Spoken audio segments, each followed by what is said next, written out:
Hey, it's Tucker Carlson. Belmont Hill is a small private school outside of Boston. It's not famous for its athletics. The school's mascot isn't even an animal. It's an 18th century navigational tool, the Belmont Hill Sextants. Doesn't even make sense. So when it comes to sports, Belmont Hill is not trying very hard. But the school's athletic program can claim at least one important footnote to history. In 1975, its football roster contained two names that you will recognize even now, Mark Milley and Richard Levine. Milley is now the chairman of the Joint Chiefs of Staff. Levine, of course, is our country's most famous admiral. Both transitioned late in life into overweight middle-aged women. Both wound up working as high-level officials in the Joe Biden administration. Their teammates at the all-boys school in Boston probably wouldn't have predicted any of that. Here's what Rick Levine looks like now from a video he just posted on Instagram. Hello, my name is Admiral Rachel Levine, and I have the honor of being the Assistant Secretary for Health at the United States Department of Health and Human Services. Happy Pride.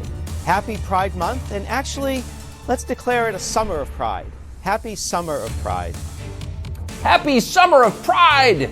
Rick Levine is so darn proud he'd like to tell you about it all summer and possibly into the fall. He's got a lot to be proud of. What specifically, you ask? Well, strangely, he doesn't say. Nor does he mention his former wife or children. He doesn't tell us whether they're proud too. Since none of them have been invited onto the Today Show to talk about their feelings, we're going to have to guess. For now, we're going to assume that his former family is proud. And why wouldn't they be?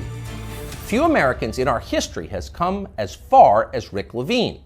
Here's a fat guy in a Halloween costume who somehow became a federal health minister. Not a small thing, you try that. Not too long ago, this same man was a married pediatrician with kids, lecturing about eating disorders at Penn State. Now he's emerged as a path-breaking Lady Admiral with medals on his chest. And he did all of that without winning a single naval battle, or even being female. It's pretty inspiring.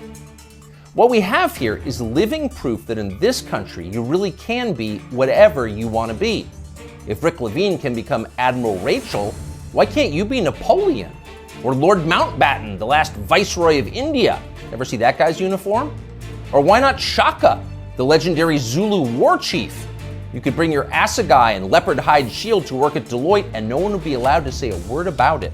The HR department would have your back.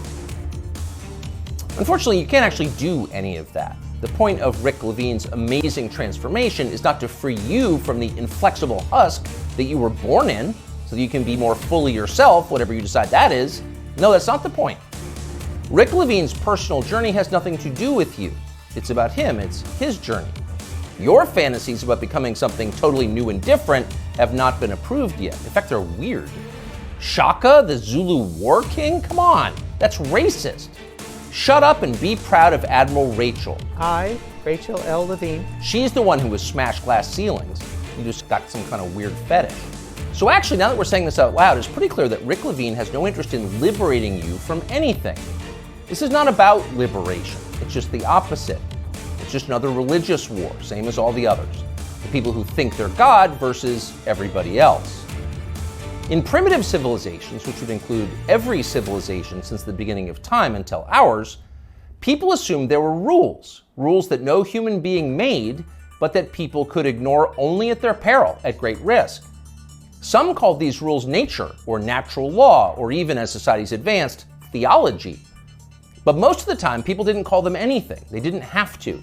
There wasn't a debate about whether the rules were real. People assumed there were consequences to pretending that you were God. They thought Sodom and Gomorrah were real places that were destroyed for disobedience. They imagined the same thing could happen to them. Not anymore. Rick Levine doesn't worry about being punished by forces he can't see. He knows he's in charge. He makes the rules. He sets the limits. Reality is what he says it is. That's his view, and he shares it with virtually everybody else in a position of authority in the United States. That's a pretty bold bet, really.